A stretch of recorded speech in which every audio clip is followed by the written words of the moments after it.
Hey everyone, this week was the second to last week of the Ecclesiastes series that we've been walking through since February, beginning of February. This week we were in chapter 10, and Solomon has been talking about how life is vanity, all of life is vanity.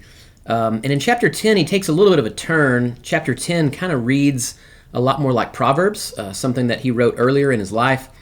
And he's really talking about the difference in living with wisdom and living a life of foolishness or folly.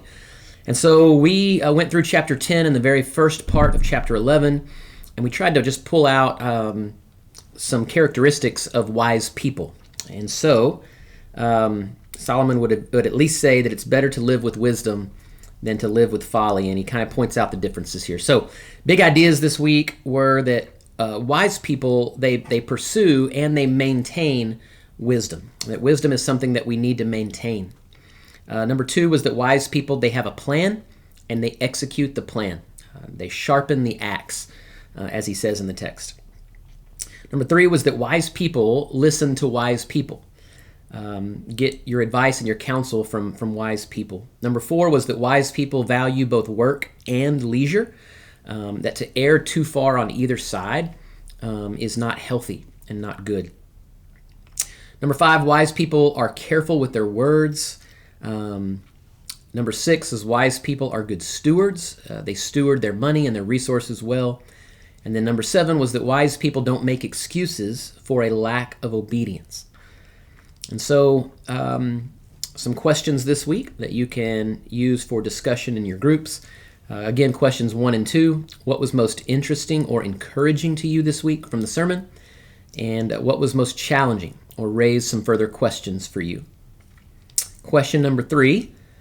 Who is someone in your life that you consider wise? Someone that you would seek advice or counsel from? And then what makes them wise? What are some characteristics of their life where you would consider them a wise person? Question number 4. I mentioned that wise people pursue and maintain wisdom. It's not just something that you get and then you're good. It's something that we need to pursue and maintain. And so the question is, what are some ways that we, as God's people, can pursue and maintain wisdom in life? How do we do that? Question number 5. What area or areas of your life would you say that you have a plan and you're executing the plan pretty well? And then, what area or areas of your life would you say that you need to sharpen the axe, so to speak? Develop a plan or execute the plan better. And there's a whole bunch of different sort of categories or areas: finance, marriage, parenting, faith, community, ministry, work-life balance, or maybe some others that I didn't even mention. But just try to identify areas that you feel like, man, I'm executing that plan pretty well. And then if we can identify an area or areas where we would acknowledge that I really need to sharpen the axe a little bit, maybe that would it's good to recognize and good to notice those areas so we can learn from them. All right.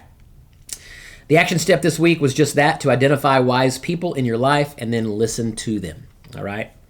Again, Austin's going to wrap the Ecclesiastes series up next week, and then we'll get into our Easter series with Palm Sunday and Easter. So I hope y'all have enjoyed Ecclesiastes. I know that I have enjoyed it. I hope y'all have a great week, and we will see you next Sunday.